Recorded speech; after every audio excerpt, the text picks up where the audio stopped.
शाम ढल रही है। शहर की सड़कों पर रोज की तरह ट्रैफिक है। लोग अपने अपने कामों में व्यस्त हैं और दूर किसी दूतावास की इमारत में कुछ अधिकारी फाइलें समेट रहे हैं। बाहर से सब सामान्य लगता है, लेकिन भीतर एक अजीब सा सवाल लगातार घूम रहा है। अगर आज रात कुछ गलत हो गया तो हमें बचाने कौन आएगा? ये सवाल सिर्फ किसी एक व्यक्ति का नहीं, बल्कि उस व्यवस्था का सवाल है जो देशों के रिश्ते को भरोसे के सहारे से टिकाए रखती है। कूटनीति की दुनिया में भरोसा दिखता कम है, लेकिन उसकी कमी सबसे ज्यादा महसूस होती है। यही एहसास पिछले कुछ दिनों से भारत और बांग्लादेश के बीच एक असहज बहस की वजह बन गया है। बाहर से देखने पर लगता है कि सब कुछ सामान्य है, दोनों देश पड़ोसी हैं, इतिहास भी साझा है, लेकिन इसी सामान्यता के नीचे एक बेचैनी है जो धीरे धीरे आवाज बनती जा रही है। पूरी बात क्या है इस वीडियो में समझते हैं, लेकिन उससे पहले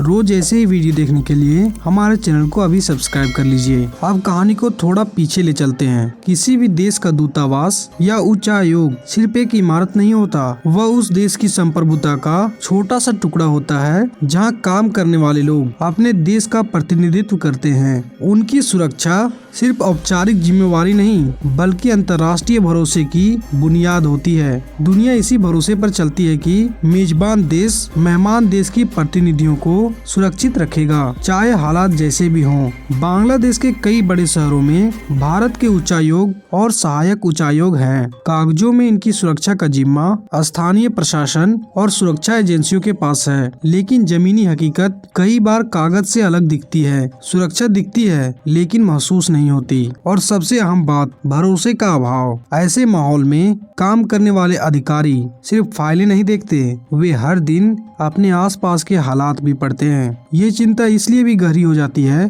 क्योंकि पिछले कुछ समय में बांग्लादेश के भीतर माहौल को लेकर कई सवाल उठे हैं। अल्पसंख्यकों को लेकर खबरें आई हैं, तनाव की बात सामने आई और भीड़ की मानसिकता ने कई बार सीमा लांघी। जब ऐसे दृश्य सामने आते हैं तो सवाल सिर्फ राजनीति का नहीं रहता, सवाल इंसानी सुरक्षा का बन जाता है। ऐसे में किसी विदेशी मिशन की सुरक्षा को लेकर चिंता स्वाभाविक है। इसी बीच एक और तस्वीर उभरती है और यही कहानी मोड़ लेती है। दिल्ली में मौजूद बांग्लादेश हाई कमीशन पहले से कड़ी सुरक्षा में है। ये कोई नई बात नहीं है। भारत में विदेशी मिशनों की सुरक्षा को लेकर एक स्थापित व्यवस्था है, जहां विरोध प्रदर्शन और असहमति के बावजूद एक लक्ष्मण रेखा बनी रहती है। लोग सवाल पूछते हैं, जवाब उठाते हैं, लेकिन हिंसा उस दहलीज को पार नहीं करती। हाल ही में एक घटना के बाद कुछ भारतीय नागरिकों ने दिल्ली में बांग्लादेश हाई कमीशन के बाहर शांतिपूर्ण विरोध जताया। कोई तोड़फोड़ नहीं, सिर्फ नाराजगी और सवाल। लेकिन इसी के बाद बांग्लादेश के अंतरिम सरकार की ओर से ये मांग सामने आई कि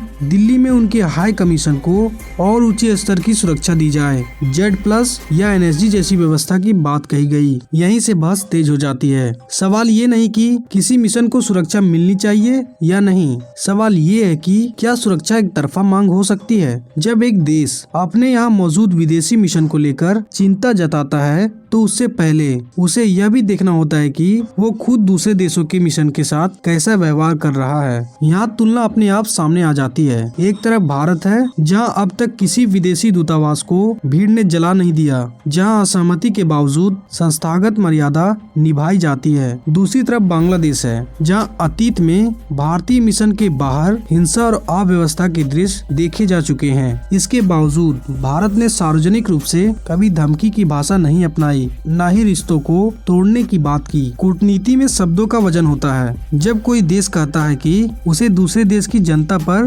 भरोसा नहीं है, तो वो सिर्फ सुरक्षा की बात नहीं करता, वो उस देश की छवि पर सवाल उठाता है। यही कारण है कि ये मुद्दा सिर्फ एक मांग तक सीमित नहीं रहता, यह सम्मान और बराबरी की भावना से जुड़ जाता है। अंतर्राष्ट्रीय कानून भी इसी बराबरी की बात करता है। मेजबानी देश का दायित्व होता है कि वह विदेशी मिशन को भय मुक्त माहौल दे। भय सिर्फ हमले से पैदा नहीं होता, भय अनिश्चितता से भी पैदा होता है। जब अधिकारी ये सोचने लगेंगे कि संकट की घड़ी में व्यवस्था उनके साथ खड़ी नहीं है या नहीं होगी, तो ये अपने आप में एक चेतावनी होती है। भारत ने इस मुद्दे को भावनाओं के बजाय नियमों के दायरे में रखकर देखा। बार बार कूटनीति स्तर पर चिंता जताई गई, संवाद का रास्ता चुना गया, लेकिन जब संवाद के बाद भी जमीनी बदलाव ना दिखे तो सवाल उठना लाजमी है कि अब आगे क्या रास्ता होना चाहिए। ये भी समझना जरूरी है कि भारत और बांग्लादेश के रिश्ते सिर्फ एक मुद्दे पर टिके नहीं हैं। पानी, सीमा,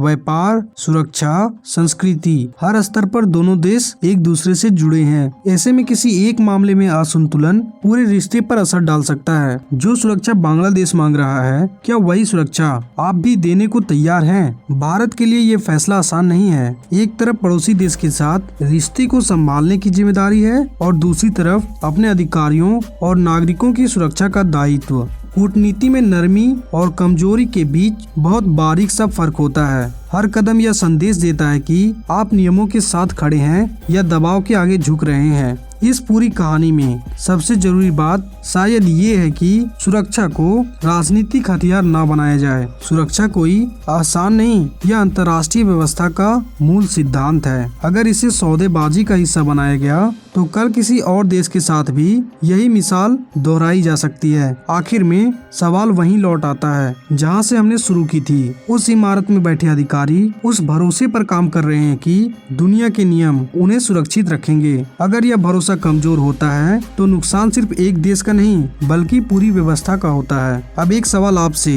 क्या रिश्तों में संतुलन बनाए रखने के लिए एक तरफा मांग को मान लेना सही है या फिर पहले बराबरी और सुरक्षा की ठोस गारंटी जरूरी है? आपकी क्या राय है? आप अपने विचार कमेंट में जरूर बताएं। और अगर आपको ये वीडियो पसंद आया हो तो रोज ऐसे ही वीडियो देखने के लिए हमारे चैनल को अभी सब्सक्राइब कर लीजिए। मिलते हैं अगली वीडियो में। धन्यवाद।